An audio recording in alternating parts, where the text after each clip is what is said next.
Lejaim a todos, bienvenidos.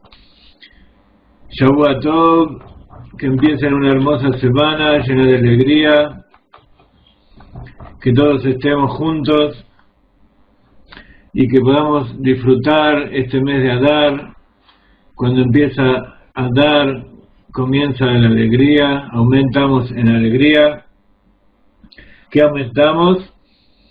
Aumentamos la fuerza y el trabajo para traer al Mashiach. Y como este año tiene 60 días de Adar, Adar 1 y Adar 2, cada uno tiene 30 días, entonces es un momento propicio para anular, como dice la Halajá, cuando hay algo que está mal, por ejemplo una enfermedad o algo taref que se anula uno en 60, vamos a anular el exilio y todas las cosas no queridas durante estos 60 días del mes de Adar. Y todo eso a través de ¿qué? A través de la alegría. Entonces, Lejaim, el vino trae alegría, Yaina Mesameach, Lev Adam, el vino alegra el corazón del hombre. Lejaim a todos, Baruch atah Adonai Eloheinu melech haolam borei pri hagafen. Y por supuesto, no hay mejor alegría cuando una persona está verdaderamente alegre y feliz, cuando hace lo que sabe que tiene que hacer. Cuando uno no sabe bien qué es lo que tiene que hacer, ¿qué hace? Buenas acciones. ¿Cuál es la acción principal? La mitzvah más grande, ponerse de acá. Cuando uno no sabe qué hacer, para pedirle a Kadosh Baruj Hu que pasen cosas, que cambien cosas, ¿qué es lo que hace? Le pide que traiga el Mashiach poniéndose de acá con alegría, porque la tzedakah salva de la muerte, grande es la tzedakah que acerca la redención. Y estamos en una semana de preparativos. Tenemos por un lado los preparativos de nuestro amigo Eliezer Barleta con su conjunto, que está para el 24 de febrero, va a dar una demostración de lo que es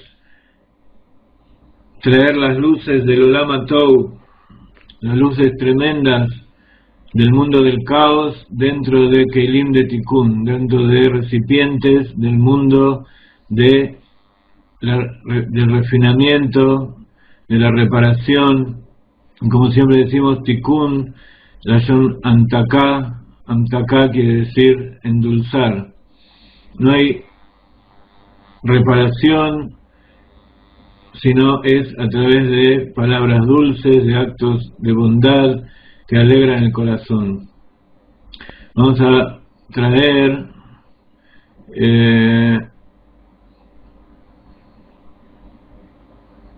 aquí, en la medida de que nos deje nuestro servicio de Wiz IQ, el banner de nuestros amigos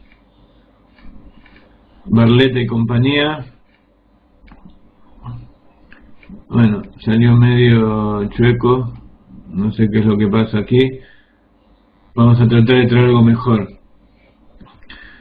Para todos aquellos que están en Argentina y los que están en Uruguay, aquellos que quieren viajar,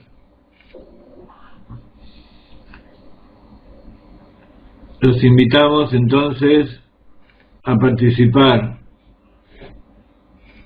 en la trastienda. Los que quieren saber los datos pueden conseguirlos aquí en este link, y van a ver a los muchachos el 24 de la noche en la trastienda, y de paso van a contribuir a traer al Mashiach ya mismo. Entonces vamos a ver si podemos traer la imagen de nuestros amigos. Mientras tanto vamos adelantando que estamos en la Pelayá Vayakhel. Hoy es el primer día de la Pelayá Vayakhel, y como nosotros estamos siempre una Pelayá atrasados, estamos pensando que en algún momento tendríamos que hacer 2 parshiot juntas, para así el domingo, cuando damos esta clase, en vez de hablar de la semana que pasó, vamos a hablar de la semana siguiente. Entonces lo vamos a hacer la semana que viene, porque hoy la Pelayá Kitizá de la semana anterior es una Pelayá muy importante, es una Pelayá central dentro de todas las Parashiot, que todas son importantes de la Torá, pero queremos que ustedes vayan meditando durante toda la semana acerca de la Pelayá. Así, cuando llegue el Shabbat, el día último de la semana en que se lee la Pelayá completa, podemos tener una idea, podemos tener una información, y habremos meditado ya en eso durante toda la semana. Eso se llama vivir con el tiempo.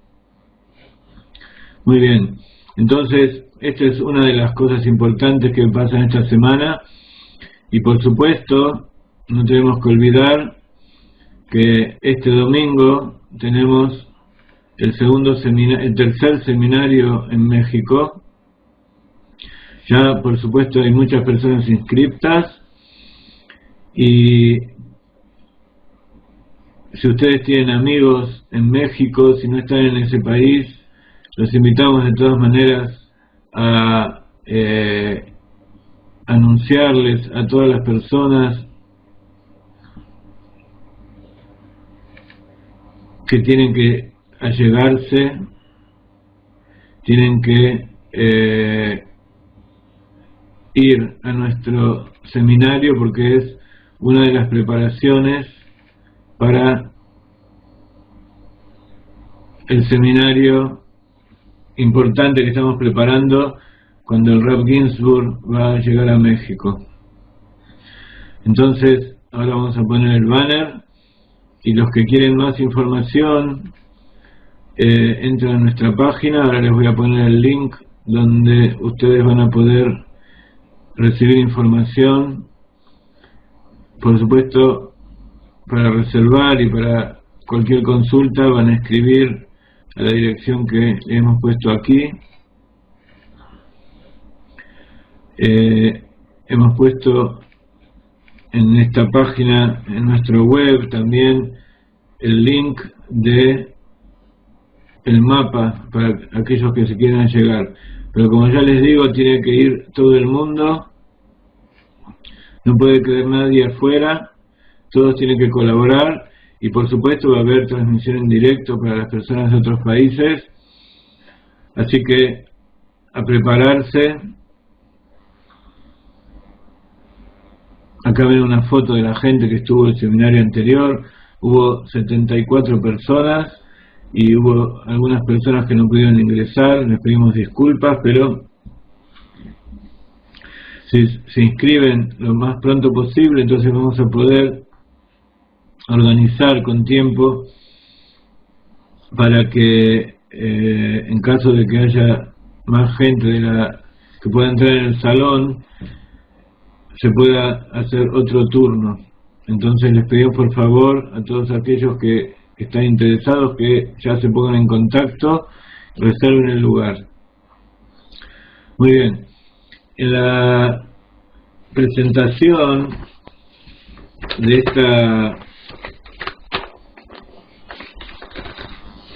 esta clase, cuando comenzamos escuchando el Nigún que cantamos siempre en Purim, les mostré una foto de las Lujot, y yo dije, antes de empezar la clase voy a buscar en internet, seguro que voy a encontrar muchas fotos, y voy a subir alguna de estas fotos, y lamentablemente no encontré. Seguramente debe haber, pero se me hizo muy difícil encontrar una foto donde muestren la verdadera forma de las Lujot.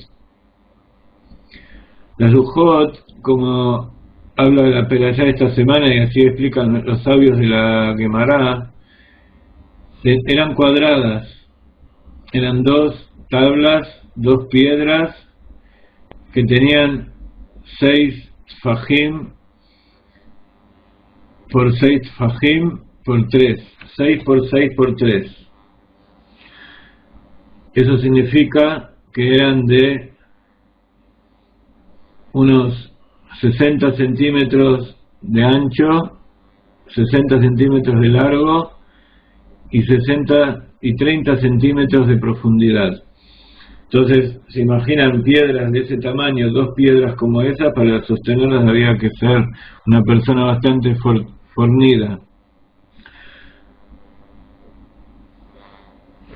Vamos a hablar de este tema de las Lujot, porque justamente en esta perashá se nombran algunos temas que hacen a la esencia del judaísmo. Ustedes saben que en el mundo en general, cuando uno habla de conservador, generalmente esa palabra está un poco denigrada últimamente, y conservador significa aquel que simplemente quiere que las cosas sigan como están y que no cambien.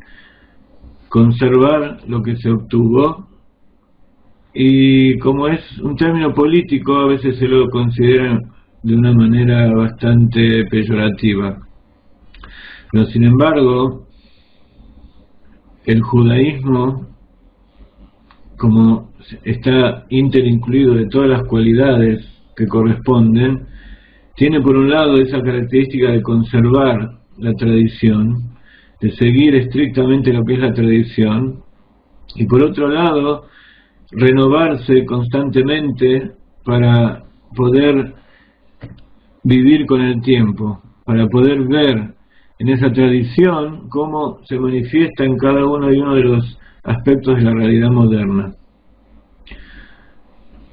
Hoy estábamos con el Rav Ginsburg filmando los videos de esta semana y le estábamos mostrando la radio de Galeinai y la televisión de Galeinai, el nuevo web. Le hicimos escuchar a Eliezer Barleta, que bueno, después si quieren vamos a escuchar un poquito, pero ahí en el link que les he puesto antes lo pueden escucharlo más bien. Y vemos cómo por un lado se conserva lo que es la esencia del judaísmo, y por otro lado se lo ve con ojos nuevos, ya sea a través de la ciencia, en todos los aspectos de la realidad de la persona. Cuando es algo verdadero, se puede apreciar la esencia de las cosas eternas de la Torá. Sin embargo, a través de todas las generaciones,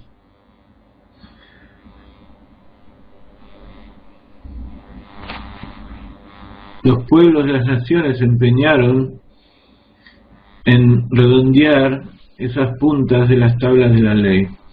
Y eso no es simplemente un efecto estético, sino que es un concepto que justamente en la clase de la Arizal vamos a tocarlo en forma más profunda. Pero habíamos hablado que existe lo que son los círculos y lo recto.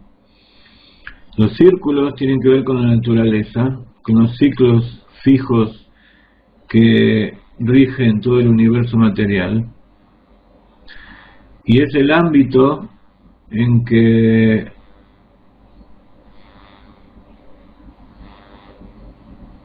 Akadosh Baruj Hu creó para crear al hombre, para revelarse a sí mismo. Ese mundo material, guiado por las leyes de la naturaleza, tiene la característica de circular.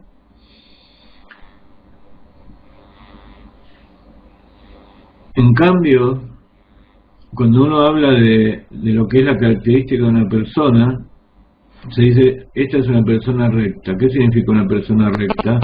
En general se refiere a alguien que va por el camino derecho, que no anda con vueltas, que no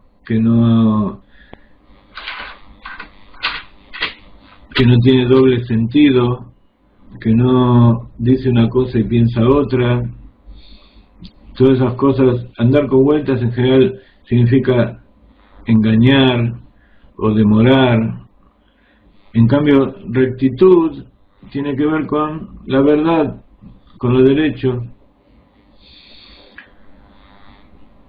Ahora, hay un problema cuando uno va derecho. Cuando uno va derecho no tiene posibilidad de cambiar. Cuando uno va derecho y no tiene posibilidad de mirar a los costados y poder girar, entonces es como que en cierta medida está atado también a las leyes de la naturaleza. Los animales, por ejemplo, que están sujetos a esas leyes cíclicas y circulares, o los vegetales, no tienen la posibilidad ellos de decidir, no tienen libre albedrío. Entonces ellos no son esencialmente rectos. A veces uno escucha cómo hablan de los animales o de ciertas, de los perros, de los gatos, cómo aman, cómo son fieles, cómo son cariñosos y ese tipo de cosas. Pero puede ser que tengan en un sentido instintivo esas cualidades, pero en realidad no son cosas que ellos han decidido, no son actitudes que fueron tomadas en forma consciente, sino que ellos van de acuerdo a su naturaleza y tratan de sobrevivir y satisfacer sus deseos naturales, y de esa manera se comportan y nosotros los vemos como que tienen determinadas características. Pero sin embargo ellos también van en forma derecha, para ellos no hay pasado, no hay futuro, viven un presente continuo, para ellos no existe cambiar de alimentación. Vemos siempre como cuando queremos cambiar la forma de vida de los animales o incluso de las plantas, como en realidad ellos no se adaptan en general.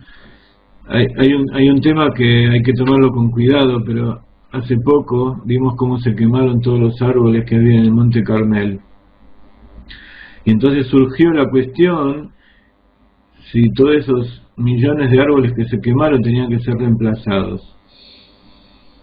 Entonces, evidentemente, todo el mundo dijo que sí, que había que reemplazarlos. Sin embargo, surgieron algunos ecologistas, incluso gente del gobierno, expertos de las universidades, que dijeron que no, que había que dejar que la tierra se recupere a sí misma en forma natural, porque la tierra sabe qué es lo que tiene que crecer para que no se produzcan estas catástrofes. Y efectivamente esos pinos, esos árboles que estaban plantados en el Monte Carmel, son obra del hombre. Son árboles que fueron plantados y evidentemente no respetaban las leyes naturales del lugar. Y en este momento yo no puedo decir si es correcto o no es correcto lo que se hizo, porque nosotros sabemos que la tierra de Israel es una tierra verde en estas épocas, porque se han plantado árboles y se ha cultivado el suelo, y millones de kilómetros a la redonda se ve desierto, y sin embargo esta es una tierra, como dice la Torá, que emana leche y miel. Sin embargo, hay que analizar de acuerdo con la Torá y de acuerdo con las leyes verdaderas de la naturaleza qué es lo que hay que hacer con la tierra verdaderamente. Entonces vemos cómo la naturaleza, los animales no tienen esa posibilidad de decidir qué es lo correcto y qué es lo no correcto. Están adaptados de determinada manera que, bueno, por lo menos en un lapso de periodos largos de tiempo, ellos no pueden cambiar y decidir que van a adaptarse a un medio distinto al que fueron creados. Entonces tiene que haber un equilibrio entre lo recto y la posibilidad del cambio. Por eso los cambios en general que se producen a través del libre albedrío son en forma recta también. Y eso es lo que nos enseñan estas lujot, estas tablas de la ley en forma recta. Ilana me pregunta si no estaban plantados en el lugar correcto. Es evidente que los pinos que están plantados en toda la tierra de Israel no son árboles que crecen en un clima como el que tiene la tierra de Israel. Fueron traídos del norte. Entonces los científicos, los ecólogos, los biólogos tienen que analizar si es correcto. Es evidente que hay que plantar, pero hay que decidir si hay que dejar que la tierra vuelva a producir su vegetación natural o plantar algo nuevo, y si eso nuevo que se va a plantar está de acuerdo con las características naturales del lugar. Entonces ahí vemos como el hombre tiene la posibilidad de unir lo circular y lo recto.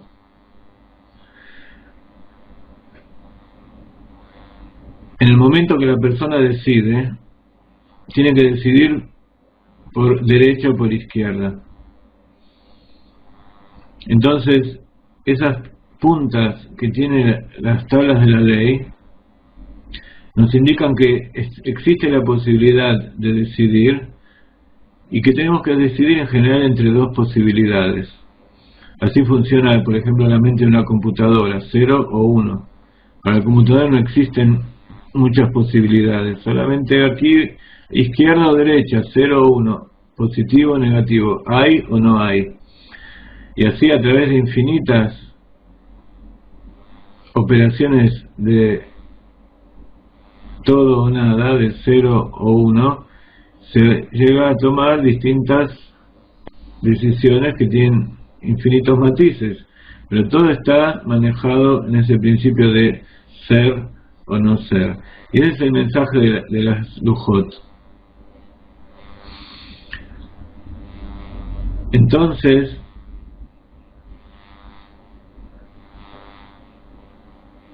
esa paradoja de la unión de lo recto y lo divergente es algo que le cuesta mucho a las naciones del mundo, y como dice Selgas, a los artistas estéticamente les cuesta mucho. Y debo confesar que estoy tocando este tema justamente en honor a Selgas, porque él me mandó un email esta semana donde me muestra, justamente habla de esto. Creo que nosotros en nuestras clases hablamos en otra época, en otros años, sobre el tema de las Lujot, de las tablas de la ley cuadradas, y el Rebbe de Lubavitch, por supuesto, durante muchos años explicó cómo en realidad las tablas de la ley son cuadradas, porque así es como está escrito en la Torá, las medidas de la tabla, y así explican los Jajamim hace 2000 años. Y Selgas me mostraba cómo justamente Rembrandt y otros artistas del Renacimiento, de la Edad Media,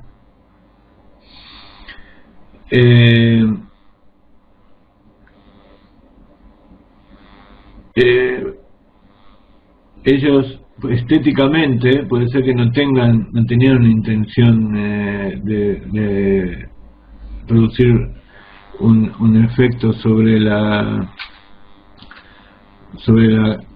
Torá, pero sin embargo intuitivamente ellos no pudieron comprender cómo puede ser que por lo menos en la parte de arriba las tablas eran cuadradas y no eran redondas. Y eso sucede con otras cosas también. Habíamos visto varias veces que la menorá, los brazos de la menorá son rectos, en forma triangular, y sin embargo en todos lados, incluso en el escudo del país, del Estado de Israel, y en todos lados donde se ve la menorá, el candelabro, el tabernáculo, está hecho con los brazos redondos.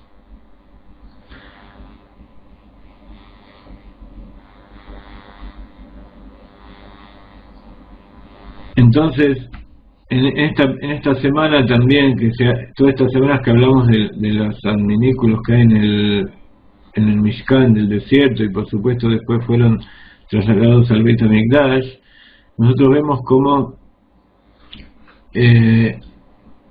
cuando uno estudia en profundidad, sin ser sabio, simplemente leyendo las cosas que escribieron los sabios, se da cuenta cómo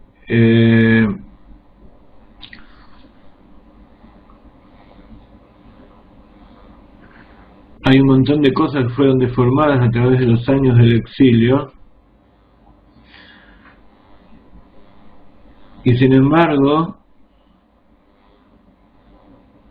el origen no es así. Aparentemente es un tema que no tendría demasiada importancia. Sin embargo,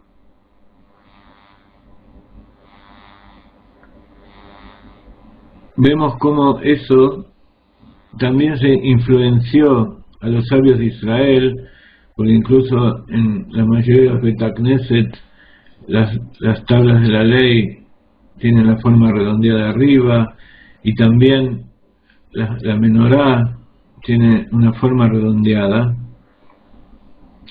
y eso es justamente por el problema de la imaginación que no está rectificada. Entonces uno ve algo y dice no puede ser así, lo voy a cambiar de acuerdo a mi imaginación. Entonces vimos que esto de las tablas no es el único error que se produce, incluso en todos los organismos del Estado de Israel, en todos los Betacneset. Vemos cómo la influencia cristiana y de la cultura occidental ha influenciado incluso hasta a los rabinos. Y hay otra cosa que se explica en la Perashá de la semana, que también es algo que tomaron culturas foráneas y lo han transformado en algo que no es. Y eso es los rayos de luz que aparentemente salían de la cabeza de Moshe cuando bajó del monte Sinaí.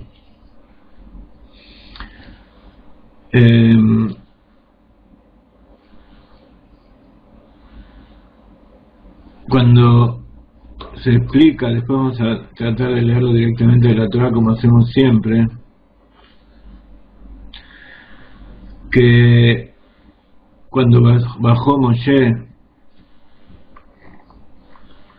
del monte Sinaí, está escrito Kikeren Or Pnei Moshe.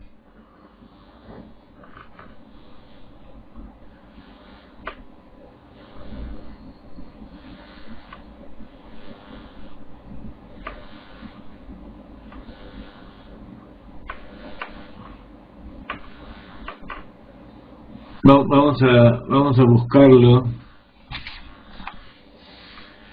en la Perashá de esta semana y vamos a leer directamente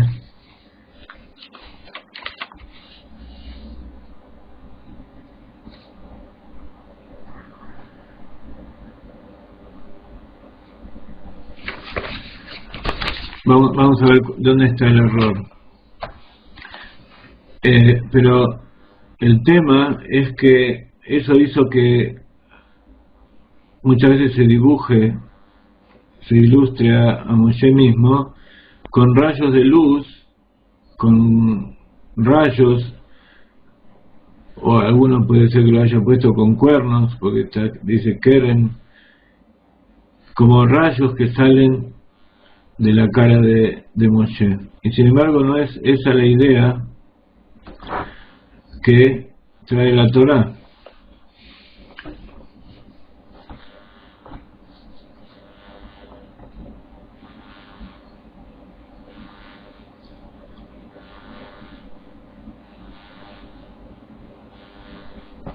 Entonces, como decía Ilana, con respecto a las lujot, a las tablas de la ley, si nosotros las dibujamos, si hubieran sido curvas, no hubieran podido entrar en el Arón HaKodesh, porque en el Arón no solamente estaban esas tablas que trajo Moshe, refiriéndose a las segundas tablas que fueron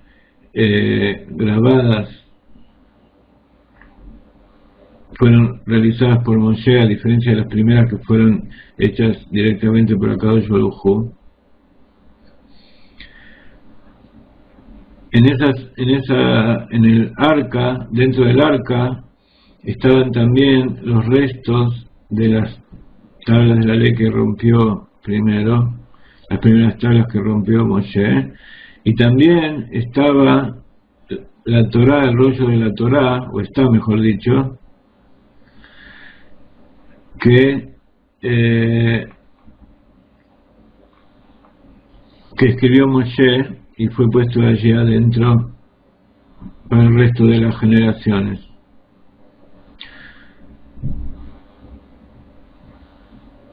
también hay una vasija con parte del incienso que se utilizaba allí. Pero esta diferencia tiene que ver con la influencia que se produjo en el pueblo de Israel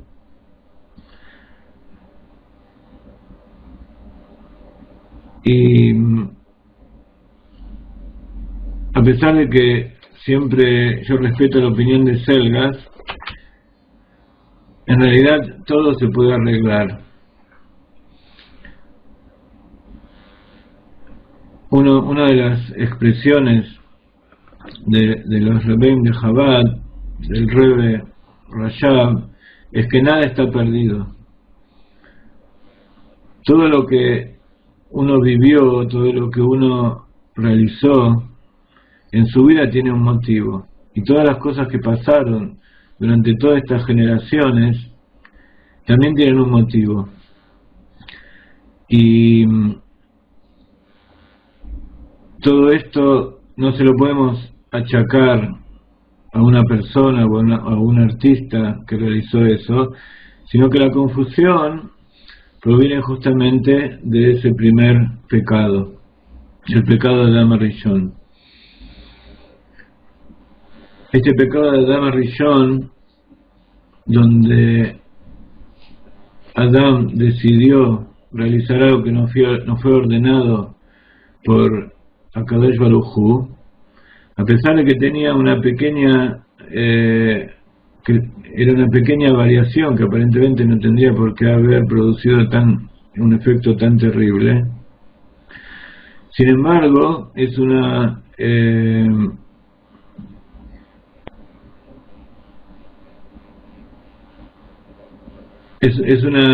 forma de decirle a Kadosh Baruj Hu que yo también existo, que no solamente existís vos, que vos no sos lo único que existe.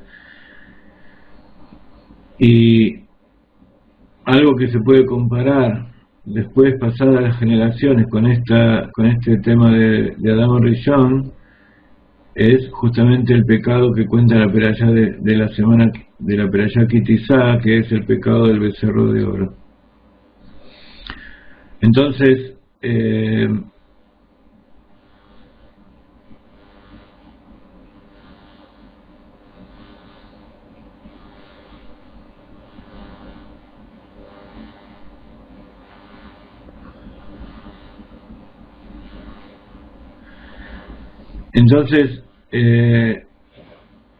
este tema de derecho o curvo tiene que ver con una forma de ver el mundo.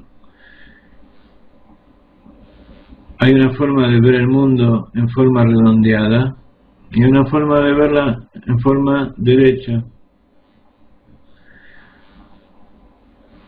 El mundo que no es judío, las naciones del mundo, están basados en las puntas redondeadas.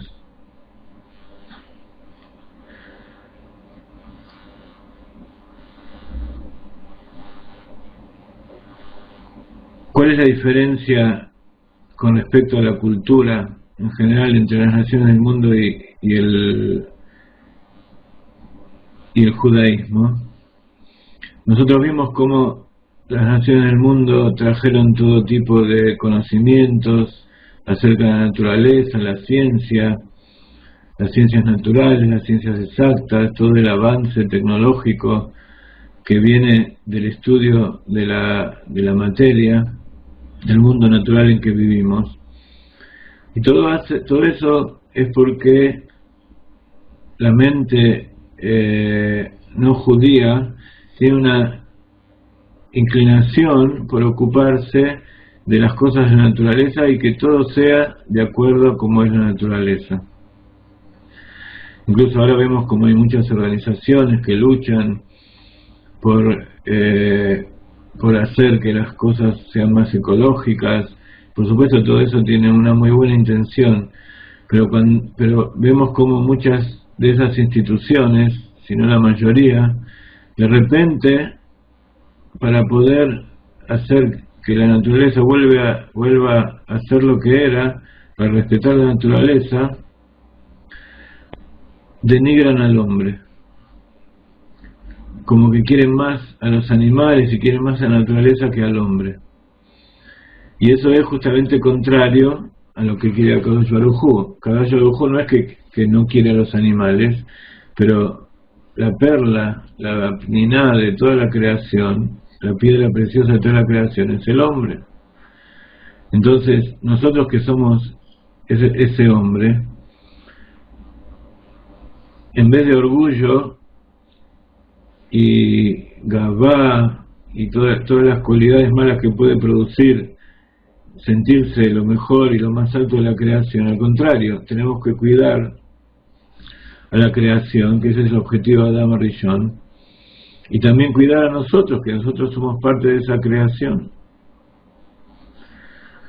Pero para eso hace falta incluir dentro de las leyes de la naturaleza lo que es lo recto, y ese es el gran aporte que hizo el judaísmo a todas las naciones, que fue la moral, la ética, el código de cómo tiene que ser la persona. Entonces, una de las formas de volver a hacer que este mundo sea como tiene que ser es volver a reparar las formas tal como fueran hechas en su origen. La moral, la forma del hombre de poder decidir, tiene que ser recto, y todo lo que está a su alrededor, que es natural, que es circular, entonces eso puede ser refinado a través de eso que se llama recto. Luego en la clase de Larissa vamos a profundizar un poco más en estos dos conceptos.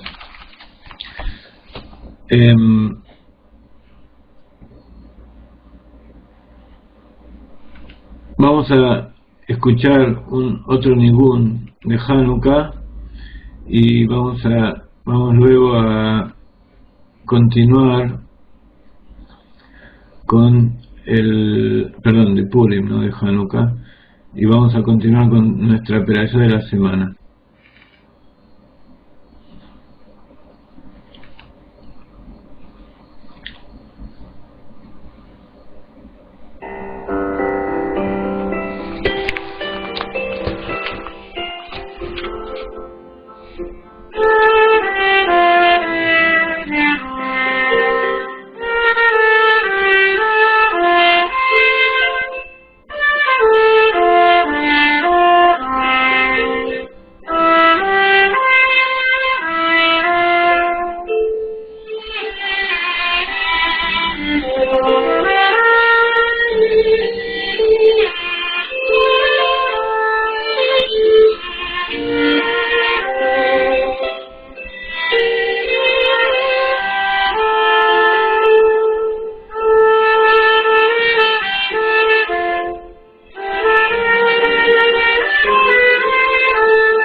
Vamos a escribir estas 3 palabras que explican un poco lo que es esos rayos de luz, eso que aparentemente eran esos rayos de luz con que se ilumina el rostro de Moshe, y sin embargo después fue utilizado para hacer una aureola o para hacer como un aura alrededor de la cabeza de las personas para mostrar cierta santidad o cierta iluminación, y sin embargo eso es algo que fue mal interpretado de la misma Torah, porque cuando dice, como está escrito acá, Karan Or Panav,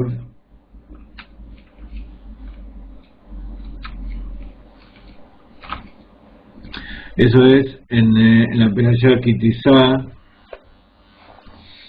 es el capítulo 34, versículo 29, y luego en el 30 vuelve a repetir Veini Karan Or Panav Vairum Migeshet Elav.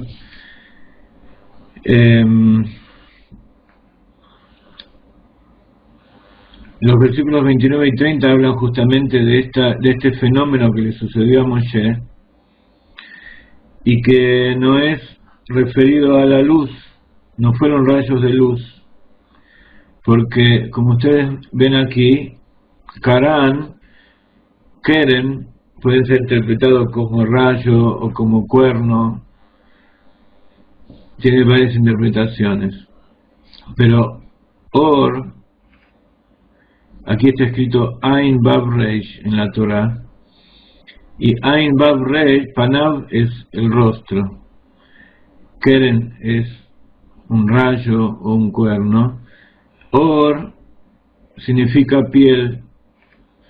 Como ustedes, los que estudian hebreo,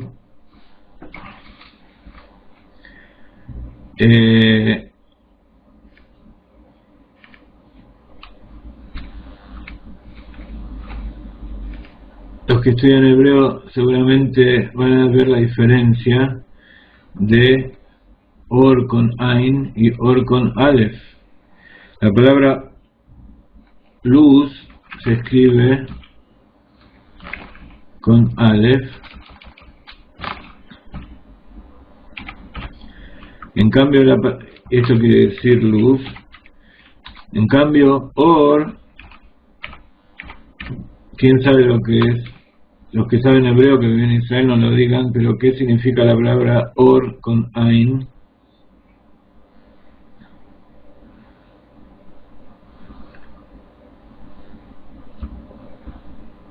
No, la palabra Or con Aleph significa luz, pero la palabra Or con Ain, como dice Luis Enrique, significa piel.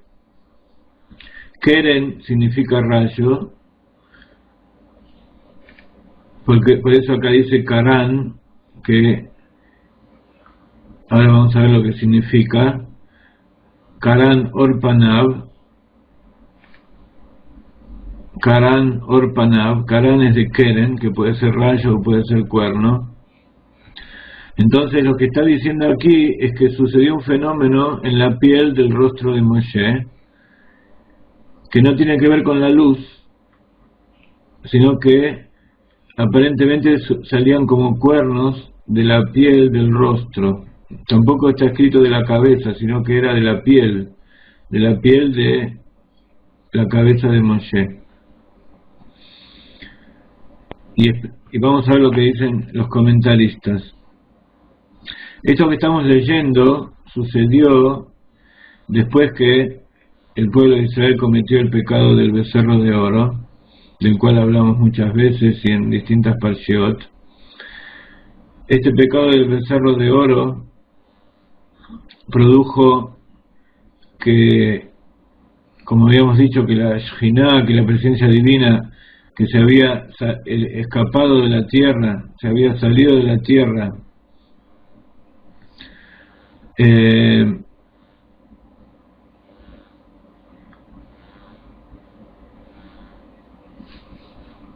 eso que había la Shejina, la presencia divina que se escapó de la tierra con el pecado de Adam Rishon y con las generaciones siguientes. Después Abraham empezó a bajarla y el séptimo, que es el más querido, Moshe, la terminó de bajar a la tierra primero con la entrega de la Torá. Sin embargo, dice el Rav Ginsburg que cuando el pueblo de Israel cometió el pecado del becerro de oro, que es un pecado que hay que hablar mucho de él. Esta semana no tuvimos tiempo de publicar los videos, pero Rav Ginsburg habla justamente de estos pecados, que hay 4 pecados generales en la Torá, que son los más fuertes, los más duros. El primero fue el pecado de Adam Rishon, el segundo fue el pecado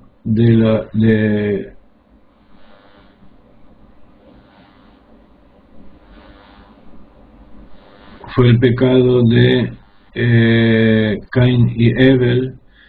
Luego vino el pecado del becerro de oro y luego el pecado de los merraglim, de los espías. Sin embargo, el pecado del becerro de oro es considerado más duro, más terrible que todos los demás. Fue tan terrible que lo que 7 generaciones pudieron hacer, o sea, de eliminar la presencia divina de Kadosh Baruj Hu de la tierra y llevarla hasta el último de los cielos, esto lo hizo un solo pecado, que fue el becerro de oro.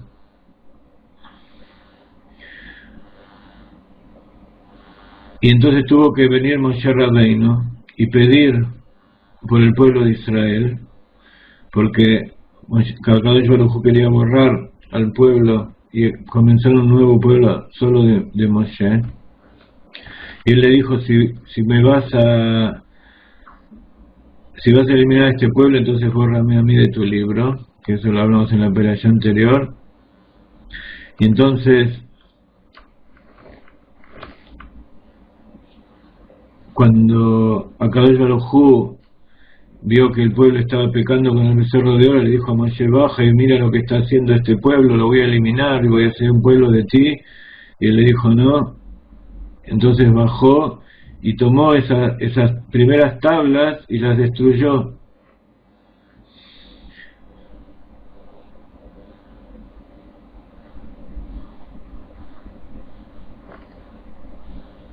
Entonces, les pido por favor que me dejen terminar de razonar esto, después vamos a conversar. Cuando bajó, Moshe rompió las tablas. ¿Por qué? Porque si se rompen las tablas, entonces el pacto se había roto y entonces el pueblo de Israel no iba a ser culpado por haber pecado contra esos 10 mandamientos. Pero entonces tuvo que volver a subir. Primero destruyó todo el becerro que habían construido. Es toda una historia bastante larga que hay que profundizar en ella, del cual Aarón fue el que ayudó a construirlo. Hay que ver todo lo que sucedió allí. Pero el asunto es que Moshe volvió a subir y fabricó otras 2 tablas nuevas, esta vez hechas por la mano del hombre y talladas por la mano de Dios. Y cuando volvió a bajar con esas nuevas tablas, dice la Torá en ese versículo 29, y fue cuando bajó Moshe del monte Sinaí y 2 tablas del testimonio en su mano, en la mano de Moshe, cuando bajó del monte. Y Moshe no vio que Karan Or Panav Bedabroito, que él no vio que se había, digamos, cornificado la piel de su rostro,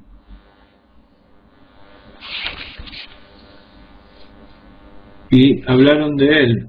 En el versículo siguiente dice: y vieron Aarón y todo el pueblo de Israel a Moshe, y vieron que Karan Or Panav, que había pasado algo en la piel de su rostro, y temieron de acercarse a él. Cuando uno ve a alguien con luz en la cara, seguramente no se va a asustar. Sin embargo, se asustaron. Entonces explica Rashi, trayendo la explicación de los sabios, que bajó Moshe del Ar, dice Rashi, cuando trajo las segundas tablas el día de Yom Kippur. Moshe Rabbeinu entonces estuvo 3 veces 40 días sin comer pan y sin tomar agua de allí arriba. Y explican los comentaristas, que también en contra de lo que muchos piensan, que en realidad él no estuvo en ayunas, porque ahí no dice que no comió ni bebió, sino que no tomó agua ni comió pan.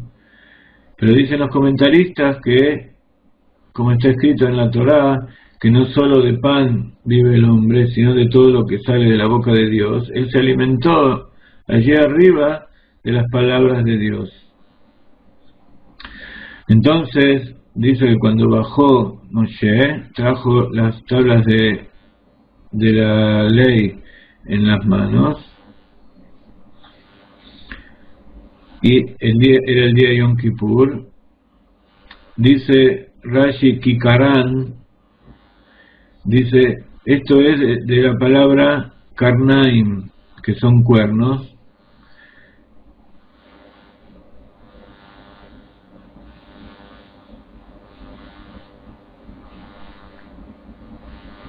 que el efecto de la luz produjo en la piel de Moshe, que aparenta sobresalir como si fueran cuernos.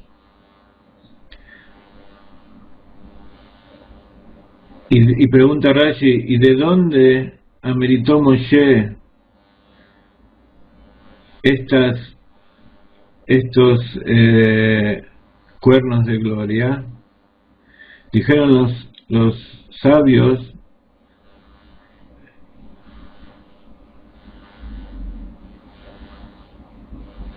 Min Ameara, como de la cueva, o sea, de donde él estuvo. Dice, porque Akadosh Baruj Hu puso su mano sobre su rostro, como está escrito, Besakoti Kapi, está escrito que yo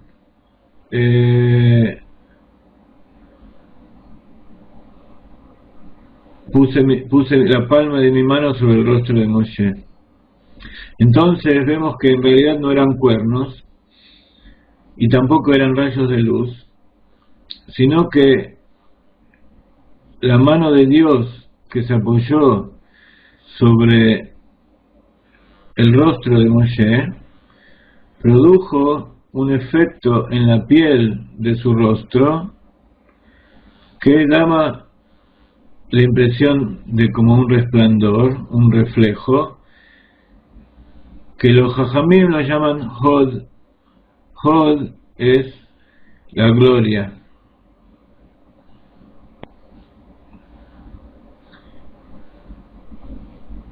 Entonces, no es que la piel se había extendido para formar cuernos, tampoco era que salían rayos de luz de su cabeza o de su piel, sino que era un es esa luz que sale del rostro de la persona iluminada. Cuando nosotros decimos una persona iluminada, no significa que vemos que haya luz en su rostro, sino que vemos una cara que nos inspira,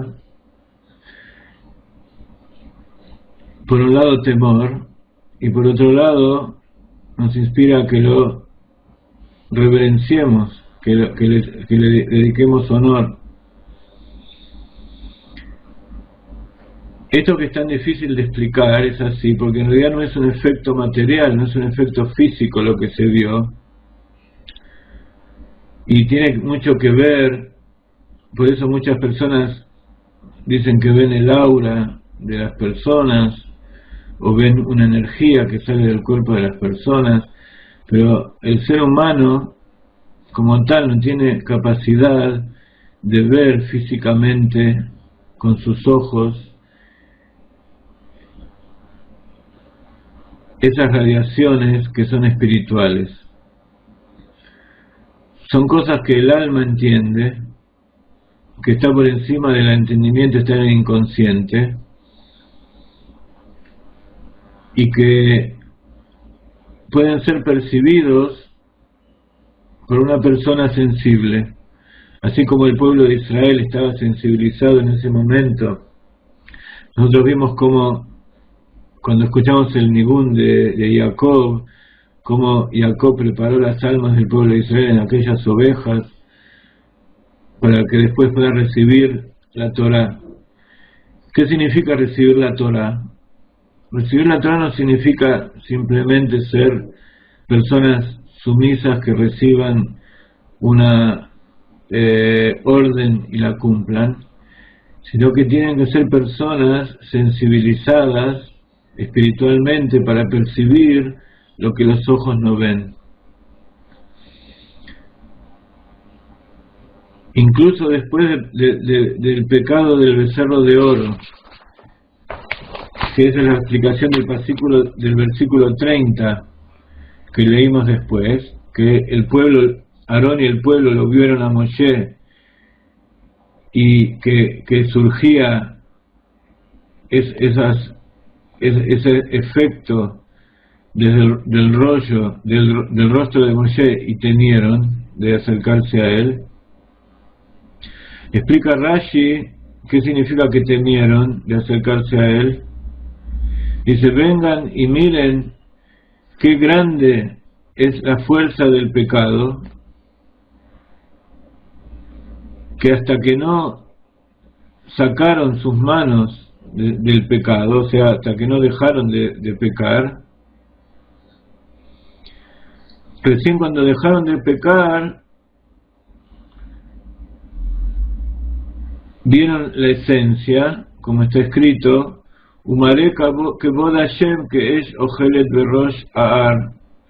Vieron que había un fuego, como un fuego, una visión de la gloria de Dios, como un fuego que consume en la punta del monte, a los ojos del pueblo de Israel.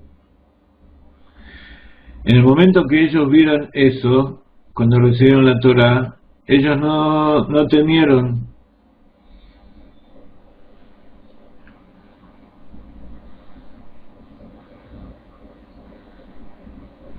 Fue antes del becerro de oro. Vieron un fuego tremendo que fue la gloria de Dios en el monte Sinaí, y sin embargo no temieron. En cambio, después de haber pecado con el becerro de oro, que el becerro de oro en realidad no fue que pecaron contra Dios, sino que dejaron de creer en Moshe, pensaron que Moshe no volvía y que querían buscar otro que los conecte con Dios. Ese fue todo el pecado, en resumen. Y después que hicieron eso, cuando vieron el resplandor de gloria espiritual en el rostro de Moshe, se conmovieron y temieron. O sea, todo esto que está sucediendo aquí es algo que puede ser percibido con eso que llaman los Jajamim el tercer ojo de la mente. El tercer ojo de la mente, cuando se revela a Kadosh Baruj Hu en momentos como este de Mesirut Nefesh, momentos tremendos de revelación de la divinidad, la persona es capaz de poner en su conciencia cosas que normalmente están en el inconsciente, pero eso no quiere decir que lo están viendo con los ojos. Esa es una simplificación que tiene que ver con las otras simplificaciones de las cuales estuvimos hablando todo el tiempo. Es algo tan sutil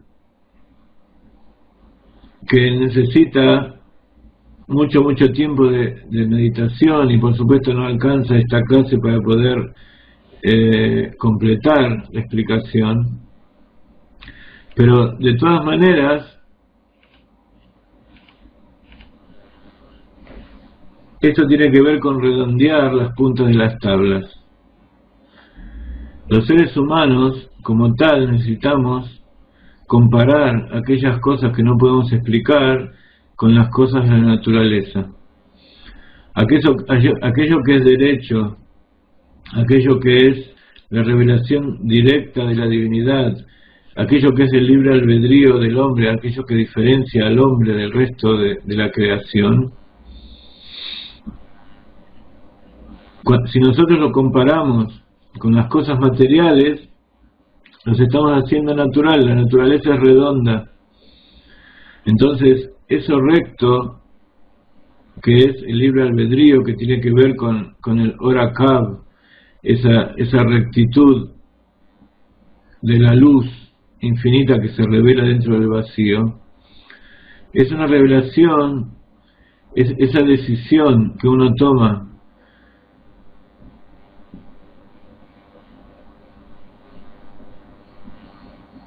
en forma consciente, con un libre albedrío correcto, es una revelación de divinidad.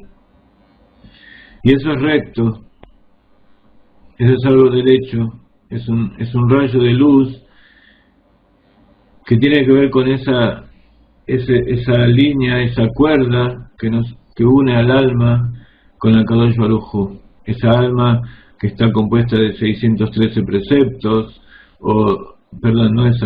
esa cuerda compuesta de 613 preceptos o de 7 preceptos, que es la que nos une con el Kadosh Baruj Hu, pero por supuesto no es una cuerda como tal, es nada más que una parábola de lo que es en realidad. Es algo espiritual, que nosotros al realizar preceptos materiales estamos reforzando esa cuerda, estamos fabricando esa cuerda, estamos revelando esa cuerda, estamos demostrando que lo que ve el ojo interior del alma está oculto dentro de la naturaleza.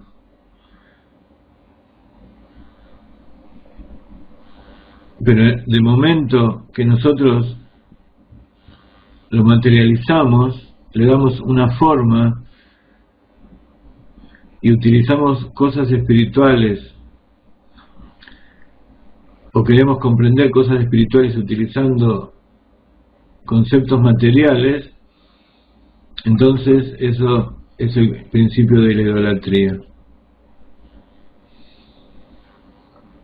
No se olviden que ese toro, ese becerro que fue utilizado, aparte de todos los elementos de idolatría que pueden tener, como el oro y la forma misma de hacer una estatua, es un animal que tiene cuernos. Entonces hay una pequeña alusión a esos cuernos materiales que se fabricaron en ese becerro. Ellos quisieron que ese becerro que representa la naturaleza reemplace a ese Moshe que se había ido. Y esa es la fuerza que mantiene al pueblo judío durante todas las generaciones. Saber que si Moshe nos dijo que voy a volver en 40 días, nosotros tenemos que saber que Él va a volver. Está escrito en la Torá que hicieron un pequeño cálculo equivocado y que en vez de volver 40 días completos, ellos vieron que el día 40 todavía no estaba completo, pero ya era el día 40 en la hora sexta, y dijeron, es el día 40 en la hora sexta, y Moshe no vino, queremos otro. Y sin embargo Moshe volvió después que se habían completado los 40 días, como él había prometido. Entonces, si Akadosh Baruj Hu nos prometió que nosotros somos el pueblo, y hizo un pacto con nosotros, y que nosotros tenemos que cumplir nuestro pacto y Él va a cumplir el suyo, y que todas las cosas que nosotros estamos haciendo, a pesar de que a veces lo veamos como pecado, a veces que nosotros lo vemos como una falla en el pacto, sin embargo, ese Moshe le dijo a Kadosh Baruj Hu, no podés borrar a este pueblo. Este pueblo es tuyo y Él es fiel, inclusive en los momentos del pecado más grande, porque eso que están haciendo no era que te están reemplazando a vos. Ellos siguen creyendo en vos ciegamente. Simplemente tuvieron una pequeña duda en este hombre de carne y hueso. Pero ahora cuando yo baje, les voy a mostrar que este hombre de carne y hueso no está decidiendo por sí mismo, sino que es Akadosh Baruj Hu el que lo está mandando. Y esa es la huella que dejó Akadosh Baruj Hu en el rostro, en la piel de Moshe. Esa piel de Moshe, que aparentemente una cámara fotográfica o un ultrasound, una radiografía no iba a detectar ningún cambio. Sin embargo, el alma y esos niveles superiores de la conciencia de los judíos que estaban allí mirando, ellos lo captaron y por eso temieron. Si hubieran visto a un hombre con cuernos, a lo mejor se hubieran reído o se hubieran querido matarlo, pero no, lo que ellos vieron fue una revelación de divinidad, que eso se percibe solamente con los ojos del alma. Y esa es la fuerza del pueblo de Israel que nosotros estamos tratando de imbuir al resto de las naciones. Nosotros somos el pueblo eterno de Akadosh Baruj Hu y nunca se nos va a poder sacar eso.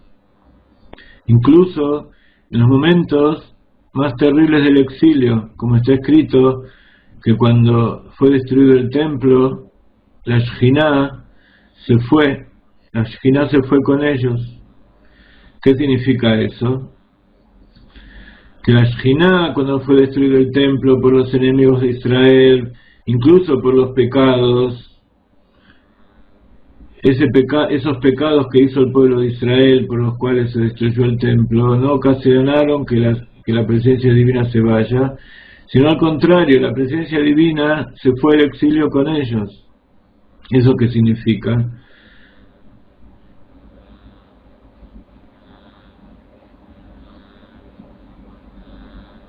Eso significa que Akadosh Baruj Hu considera los pecados del pueblo de Israel como méritos.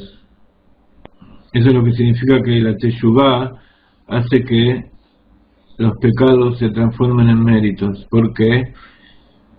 Esa es una contestación a lo que nos está diciendo Selgas. Alfonso, esas piedras redondeadas que hiciste en su momento se van a transformar en méritos cuando vos empiezas a dibujar las tablas de la ley cuadradas. Porque es fácil tener la revelación de Dios directa y nunca pecar. Pero cuando uno nace en la ignorancia, como todos nosotros, y de repente decide, con su libre albedrío, que uno falló y tiene la posibilidad de volver a Dios, eso es mucho más importante para Kadosh Baruj Hu que todo lo que puedan hacer los justos, los tzadikim. La Shejina está en el exilio con el pueblo judío. Eso significa que incluso en el momento de pecar, Kadosh Baruj Hu no se separa del pueblo de Israel. Y por eso, esa es la explicación de que Aarón fue el que ayudó al pueblo a realizar el becerro de oro. ¿Por qué? Porque cuando uno toma la decisión, por más que uno se equivoque, del cielo siempre lo apoyan, siempre lo ayudan a realizar eso que él decidió. Esa es una de las explicaciones también de por qué los malvados triunfan. Los malvados tienen una decisión muy, muy fuerte. Los malvados tienen la decisión de llegar hasta el final en su empresa. Ellos tienen el mérito de enseñar a todos nosotros cómo se hace para triunfar. Hay que tomar una decisión, y cuando uno toma la decisión, ir derecho, ir en forma de yashar. Y cuando uno decide ir, por eso cuando hay un dicho de los sabios que dicen que si uno va para purificarse, lo ayudan, y cuando uno va para impurificarse, le abren la puerta. En ninguno de los casos le prohíben a la persona utilizar su libre albedrío. Pero ese libre albedrío, ese mismo libre albedrío, la persona lo tiene que utilizar de la manera correcta. Por eso hay un da'at, el poder de la decisión inferior, y hay un da'at superior. Uno puede decidir de acuerdo a su propio instinto, de acuerdo a su propio razonamiento, o decidir hacer lo que pide Kadosh Baruj Hu. ¿Qué es lo que pide Kadosh Baruj Hu? Lo que nos es ordenado por Moshe. Y ese fue el pecado del becerro de oro. Pensar que lo que dice Moshe no es lo que dice Kadosh Baruj Hu. Lo que dice Moshe es exactamente lo que quiere Kadosh Baruj Hu, y esa es la ventaja de tener un Moshe. ¿Por qué Kadosh Baruj Hu no sacó al pueblo de Egipto sin nadie? Él decidió mandar a Moshe. Moshe fue el que sacó al pueblo, porque él decidió que tenía que haber una persona que haga las cosas de acuerdo a las leyes de este mundo, de acuerdo a las leyes de la naturaleza, que el pueblo judío se prepare, realice todas las cosas y que se ponga por encima de la naturaleza, que vaya en contra de la idolatría de Egipto, que ponga la sangre en las mezuzot de la puerta, que haga un montón de actos naturales, pero que son contrarios a la lógica, que tienen que ver con lo recto. ¿Por qué es recto? Porque así lo quiso Dios. Y Dios quiso mandar ese Moshe. Y si nosotros negamos a Moshe, estamos negando que Dios maneja el mundo. Ese es el mensaje que tiene el pueblo judío para todas las naciones y también para uno mismo. El mismo judío tiene que estar consciente constantemente de esto para poder transmitirlo. Entonces, es esa cosa tan difícil de traducir, que es esos rayos de luz o esos cuernos que salen de la cabeza de Moshe, en realidad no es nada de eso. Es la revelación de la gloria de Dios en el enviado que Él da, que Él nos envía. Entonces todas esas imágenes con rayos de luz o con cuernos son toda parte de la imaginación idolátrica de las naciones, y que no tiene nada que ver con lo que dice la Torá. Entonces, esta es una contestación a muchas de las cosas que nos dicen, pero vemos como hay muchas personas que tratan de discutir y tratan de profundizar en lo que es los evangelios y todas las distintas cosas que dicen para mostrar cómo todo eso es mentira, y todo eso no trae más que fortalecer lo que es el Sitra Achra. Todas esas mentiras vienen del lado opuesto de la santidad, y la forma que tiene eso de existir es justamente llamar la atención y tomar energía de la santidad. Incluso cuando logran que uno luche contra ellas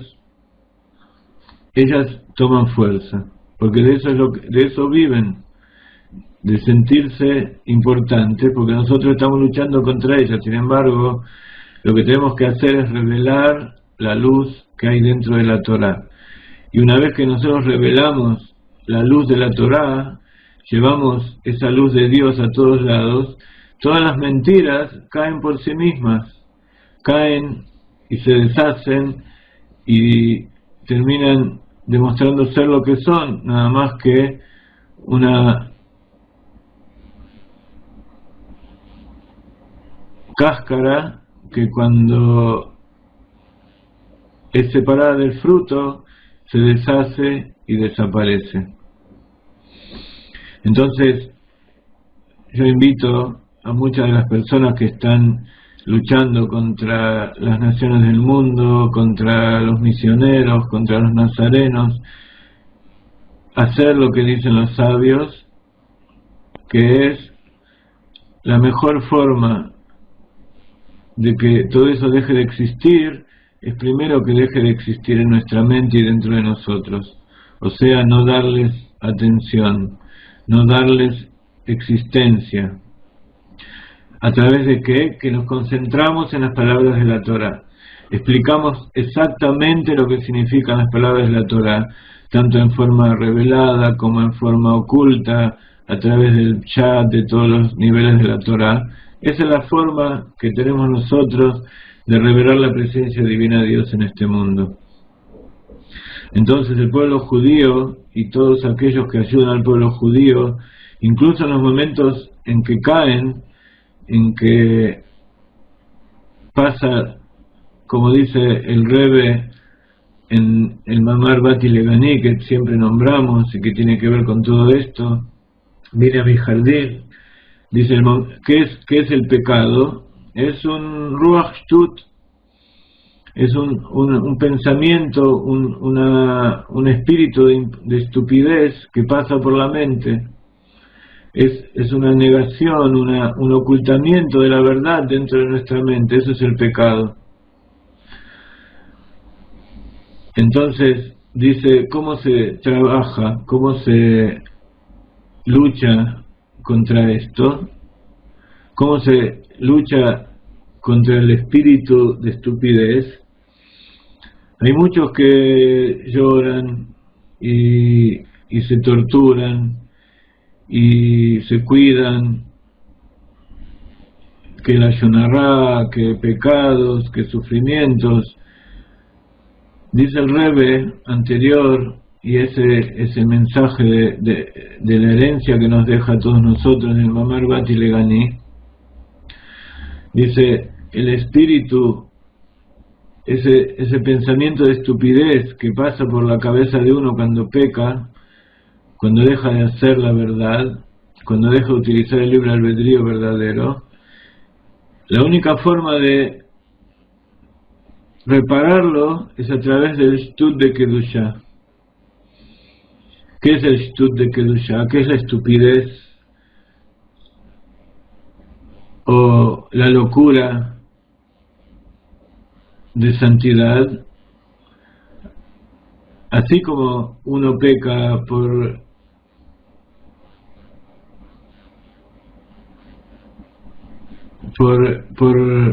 alejarse de Dios, es acercarse a Dios sin ningún motivo. El pecado en realidad no tiene ninguna utilidad, no tiene ningún beneficio, como uno no hay ningún beneficio como uno lo experimenta constantemente. ¿Y cómo se repara? Acercándose a Dios sin buscar ningún beneficio también. Eso se llama Shtut de Kedusha. Hacer algo por encima de la lógica. Hacer algo de bondad, realizar una tarea de bien, tomar una decisión por encima de la lógica. Algo que normalmente uno no haría. Esa es la forma de reparar.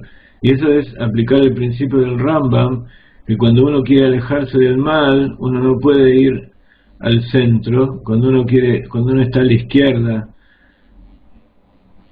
por ejemplo, cuando uno es muy avaro, uno no puede reparar esa avaricia yendo al centro, o sea, estudiando las leyes de cómo dar y dar de acuerdo a la medida y a lo que corresponde. No, el Rambam dice que hay que ir hasta el otro extremo, hay que ir y dar sin ninguna medida, sin ninguna lógica.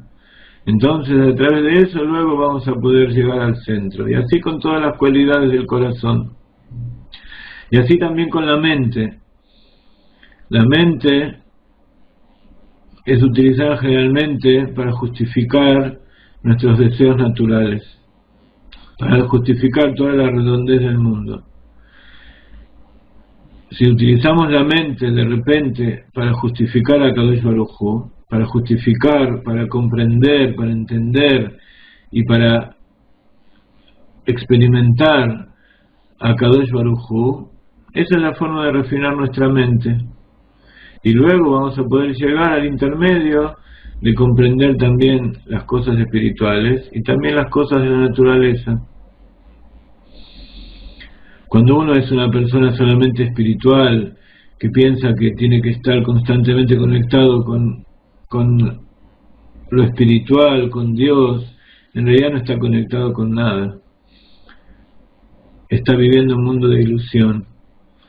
¿Cómo se repara eso? Ocupándose de las cosas materiales de este mundo, realizando preceptos, realizando mitzvot con cosas materiales, o la tzedaká, o ayudar a la gente con determinadas cosas, o cumplir los preceptos materiales, que la mayoría de los preceptos son materiales.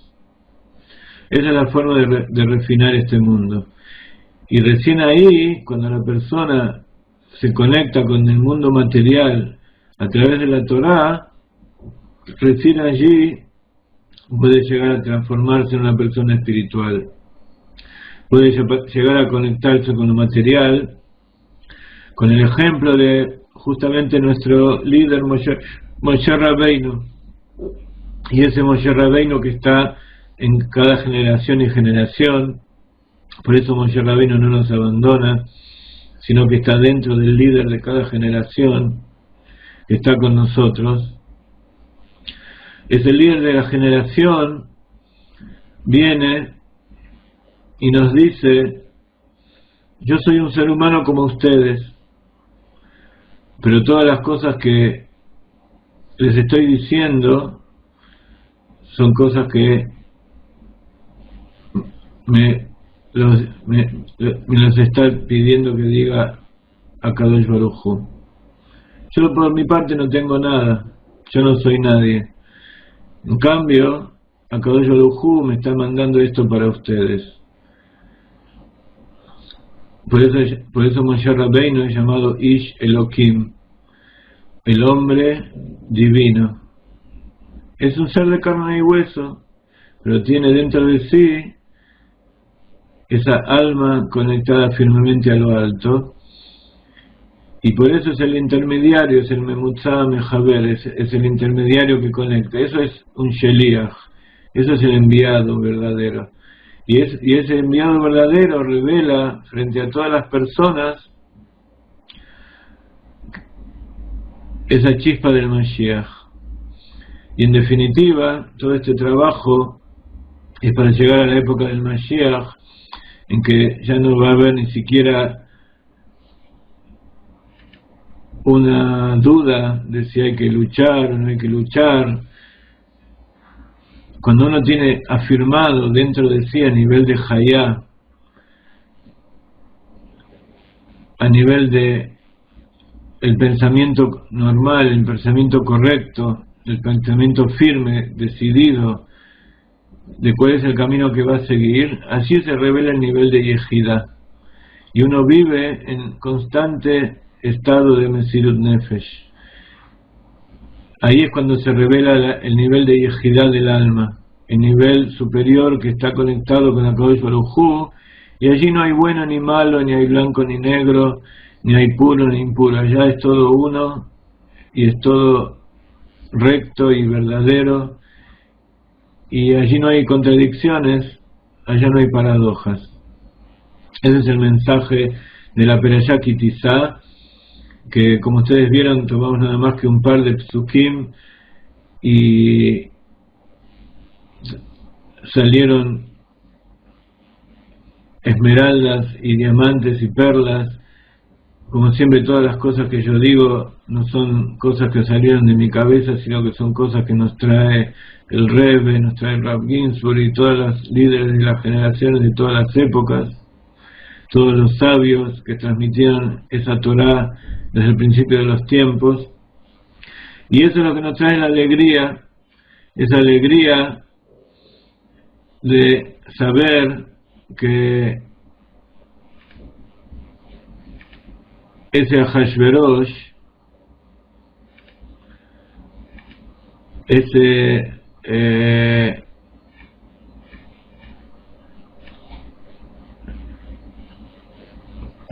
rey de la época de Purim fue doblegado, y la maldad de Amán fue doblegada justamente por el Meshe de la generación, Mordejai a Yehudí, que no se posternó, no se doblegó frente a las exigencias de las naciones del mundo, y reveló en el pueblo ese estado de Mesirut Nefesh, esa revelación del Moshe de la generación, del Rebbe de la generación, que nos trae este mensaje de reírnos de aquello que sucedió en los tiempos de Ahashverosh, que era el rey, como ustedes ven, era un rey mucho más grande que el faraón, que era el líder de millones y millones de personas, millones de kilómetros cuadrados, y sin embargo se transformó Nafoju, el decreto, e incluso todas esas naciones del mundo que primero nos quisieron exterminar, nos ayudaron a luchar contra nuestros enemigos. Ese es el trabajo que tenemos que realizar, revelar la luz de la Torá, y esa revelación va a transformar Benafoju, Tajoyach Leor, va a transformar la oscuridad en luz, y sobre todo el nivel superior, que va a transformar lo amargo en dulce. Nos vemos en la clase de la Risa. Que tengan una hermosa semana, Shavua Tov, y sepan que todo esto los disfrutamos más aquí que ustedes. Entonces los invitamos a disfrutarlo como nosotros, transmitiendo estas palabras a su vez a todos los que están alrededor. Lejaim, lejaim.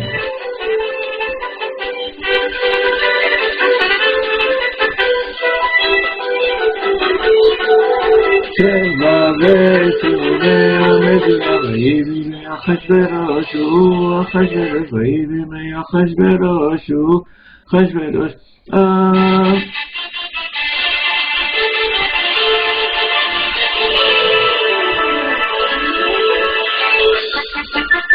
ay, ay,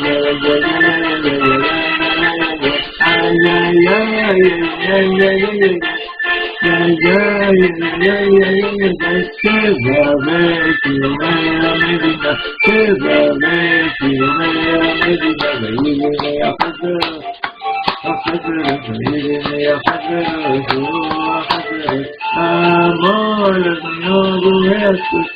amor mío, tu se va a ver,